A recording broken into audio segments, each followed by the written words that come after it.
Hello mga idol. Sagutin lang natin saglit yung tanong ni Idol Kevin. Paano ba mag-apply dyan, idol? Anong mga kailangan dyan, idol, para makapag-apply? Ganto, idol. Kung ikaw ay bago pa lang nakikita ang opportunity na pagtatrabaho dito sa South Korea, una mong kailangan gawin ay maghanda ka ng passport.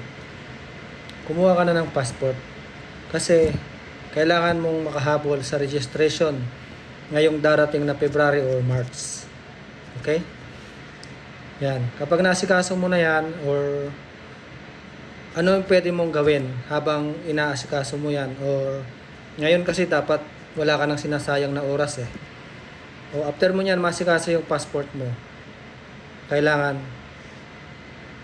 pumasok ka na sa isang Korean language center, mag-aral ka na. Or kung wala ka pang budget, mag-self-study ka sa YouTube, manood ka, search mo dyan na learning Korean language for beginners. Marami ka nang makikita dyan. Yun, aralin mo, tapos kumuha ka na ng passport. And antayin mo ang exam registration sa darating na February or Marso. Ganun, idol. Kailangan seryosohin mo na mula ngayon kasi malapit na yan.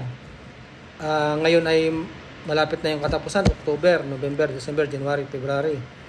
So, 4 na buwan, pwedeng ang schedule ng exam mo are after 2 months pa, mga March, April, or May.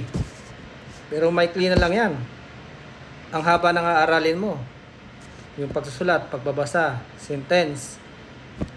Kaya, good timing, mag-aral ngayon, kailangan lang seryosohin mo. Mabilisan. Yun, idol. Gawin mo yan, ha?